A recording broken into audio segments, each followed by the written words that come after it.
ভয় শুধু একটাই, অতি সন্ন্যাসীতে আবার গাজনটাই যেন নষ্ট না হয়ে যায়। হ্যালো বন্ধুরা, আমি Sudip and welcome to filmy retake, Bangla review channel যেখানে পেড রিভিউ হয় না। আজকে যে ট্রেলারটা নিয়ে কথা বলবো সেটা একটা বাংলা সিনেমা ট্রেলার, যেটা অ্যাডাপ্ট করা হয়েছে 12 অ্যাংরি ম্যান থেকে, এবং বাংলায় এই সিনেমাটার নাম দেওয়া হয়েছে সত্যি বলে সত্যি কিছু নেই। এবারে এই সিনেমার ট্রেলারটা আজকে ড্রপ করার পর আমি দেখলাম, বেশ কয়েকবার দেখলাম, এবং দেখার পর আমার কেমন লাগলো সেসব বিষয়ে থাকবে আলোচনা। সিনেমার পরিচালক হচ্ছেন সৃজিত মুখার্জি, যার কয়েকটা সিনেমা বাদে বেশিরভাগ সিনেমাই আর হচ্ছে না। অবশ্যই একটা দুটো এক্সেপশনাল আছে, পদাতিক একটা ভালো ট্রাই ছিল লাস্ট বছরের।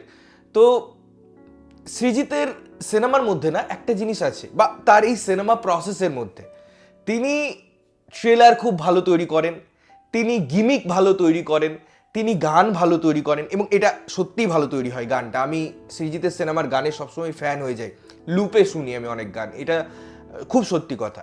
বাট যখন এন্ড প্রোডাক্টটা তৈরি হয় সেটা আর পাতে দেওয়া যায় না, অন্তত তার বিগত কয়েক বছরের সিনেমার এক্সপিরিয়েন্স তো তাই বলছে। এবারে দেখুন, এই ট্রেলারটাও সেই ধারাকে আমার মনে হয় অব্যাহত রাখলো। খুবই ভালো একটা ট্রেলার। অবশ্যই কয়েকটা জিনিস আছে যেগুলো নিয়ে আমার আপত্তি আছে, সেগুলো আমি পরে আসবো। প্রথমে কি কি ভালো লাগলো সেসব জিনিসগুলো নিয়ে আলোচনা হওয়া দরকার। এই যে কাস্টিং এবং তাদের পারফরমেন্স, তাদের কিছু কিছু মোমেন্ট যে ক্রিয়েট করা হয়েছে না প্রত্যেকটা জায়গায়, এবং কয়েকটা জায়গায় কয়েকটা শব্দ, সেটা কি, সেটা নাউন, ভার্ব না অ্যাডজেক্টিভ, এইভাবে কয়েকটা জিনিস তৈরি করা হয়েছে যেটা খুব সুন্দর প্লেসমেন্ট। সেই কথাটা বা প্রিভিয়াসলি একটা জিনিস দিয়ে একটা স্মার্ট প্রেজেন্টেশন করা হয়েছে। অনন্যা দিকে আমি এই কাজে দেখে খুব খুশি হয়েছে, বিকজ আমার মনে হয় ভীষণ ট্যালেন্টেড একজন অভিনেত্রী, যাকে সেইভাবে ইউজ করা হয় না। তো তাকে দেখে আমি খুব খুশি। পরমব্রত কৌশিকদার যে একটা ফেস অফ হচ্ছে, সেই জায়গাটা ভালো, এবং লাস্টের ডায়লগটাও কিন্তু নো ডাউট বেশ সুন্দরভাবে ক্লোজার পাই এই ট্রেলার জার্নিটা।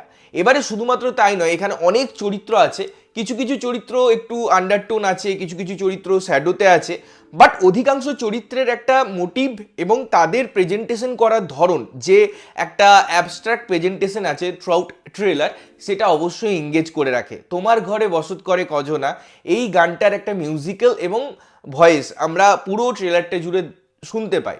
তো দেখুন, এই গানটা না আমার খুব ফেভারিট গান, মানে স্ট্যান্ডঅ্যালোন হিসাবেও। তো সাবজেক্টটাকে আমার মনে হয় এই গানটা খুব সুন্দরভাবে প্রেজেন্ট করছে, এবং গানটার টোনটা, গানটার ভয়েসটা আমার মনে হয় থ্রুআউট এই ট্রেলারের মধ্যে যায়। বাট হ্যাঁ, এটা নিয়ে আমার একটা কথা বলার আছে, সেটা আমি পরে আসছি। এই ট্রেলারটার ভিজুয়ালস আমার মনে হয় দারুণ। ওই যে যখন সমুদ্র সৈকতের মধ্যে ওই যে অতগুলো চেয়ার নিয়ে জিনিসটাকে ব্যবহার করা, থিয়েটারটাকে যেভাবে ইউজ করেছে, এবং ঋত্বিকদার মাঝে মাঝে হাসি, তার কিছু কথা, এবং প্রত্যেকটা চরিত্রের না সামাজিক এবং তার একটা কারেন্ট সিচুয়েশনের আমরা মিরর ইমেজ দেখতে পাই। কখনো তিলক দিয়ে কিছু বোঝানো হতে পারে, কখনো এই যে অন্য জায়গার লোকেরা বাংলায় এসে থাকছে, তারা ভাষা জানে না, এটা একটা ডিরেক্টরের পার্সপেক্টিভও হতে পারে, বা সিচুয়েশনাল পার্সপেক্টিভও হতে পারে। একটা মেয়েকে আমরা দেখতে পাচ্ছি, তাকে এমনভাবে তৈরি করা হয়েছে, বা তার হয়তো বড় রূপ আমরা একটা ক্যারেক্টারকে দেখতে পাবো যে রুমে চলে যাচ্ছে, এবং সে ওই জিনিসটা করতেই অভ্যস্ত, বা তাকে সেই জায়গায় নিয়ে যাওয়া হয়েছে, তাকে ভয় দেখানো হয়েছে, তাকে বা তার যে চাহিদাটা যে করছে কাজটা, সে তাকে সেইভাবে তৈরি করে নিয়েছে। ফলে যখন একটা রেপ হয় না, তখন সেটা একটা একটা অবশ্যই একটা দীর্ঘমেয়াদী একটা স্মৃতিচারণ হয়, খুব বাজে একটা ঘটনা, চরম নিন্দনীয় ঘটনা। কিন্তু তার থেকেও বড় হয় যখন আপনি সেটাকে টেক ইট ফর গ্রান্টেড করে নেন, বা আপনার লাইফে আপনি জানেন যে আমার সাথে অন্যায় হচ্ছে, বাট আমার ওইটা থেকে বেরোনোর কোনো উপায় নেই, আমি দিনের পর দিন আমাকে বা আমার সাথে সেটা হতে দেবো। এটা আমার মনে হয় আরও যন্ত্রণার। তো সেই জিনিসটা সাথে যে বড় হবে, তার কি রকম অবস্থা হতে পারে, সেটা কিন্তু এই সিনেমা থেকে আমরা দেখতে পেতে চলেছি, যেটা আমার মনে হয় খুব সুন্দরভাবে মিনিংফুলি প্লেস করেছেন পরিচালক। এবারে আমি সৃজিতের কয়েকটা সিনেমার ফ্যান, মানে কয়েকটা সিনেমা আমার দারুণ লাগে, তার মধ্যে চতুষ্কোণ অবশ্যই একটা সিনেমা। তো তার যে একটা ভাইবস ছিল, তার যে একটা ধরন ছিল না সিনেমায়, সেখানেও আপনি যে ফিলটা পেয়েছেন, ওই ফিলটা কিন্তু এই সিনেমায় আছে, বা এই প্রেজেন্টেশনটাই আছে। এবারে সিনেমাটা কেমন হয়, থ্রুআউট আমরা জার্নিটা কত ভালোভাবে উপভোগ করতে পারি, সেটা তো সিনেমা দেখে বলতে পারবো।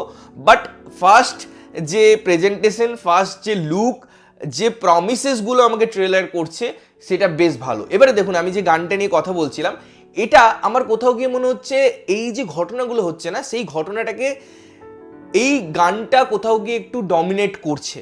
এখানে একই গানটা ট্রেলারে একটা দিকে হয়তো ভালো লাগছে, বাট কিছুক্ষণ পর জিনিসটা মোনোটোনাস হয়ে যাচ্ছে। যদিও ডায়লগসের যে স্ট্রেংথ, তার সাথে সেটা একটা মিউজিক্যালি জার্নি পুট করা, এটা একটা অ্যামিচুরিস হয়ে গেছে। বিকজ সৃজিতের যে কাটগুলো থাকে ডিরেক্টর হিসাবে তার ট্রেলারের, সেখানে আমরা আপ অ্যান্ড ডাউনস পাই। কোথাও গিয়ে এটা অবশ্যই আমাকে সেই ফিল দেয়, কোথাও গিয়ে একটু hype pi, but through out কিন্তু ট্রেলারটা ফ্ল্যাট। এবং এই ফ্ল্যাটটা আমি খারাপ বলছি না, ফ্ল্যাটটা আমাকে এক্সাইটমেন্ট দিচ্ছে, বাট আমার গিয়ে কোথাও যে একটা লাস্টে ধাক্কা লাগবে, লাস্টে গিয়ে একটা চমক পাবো, এই ব্যাপারটা কিন্তু এই গানটা থরলি ইউজ থাকার জন্য হচ্ছে না।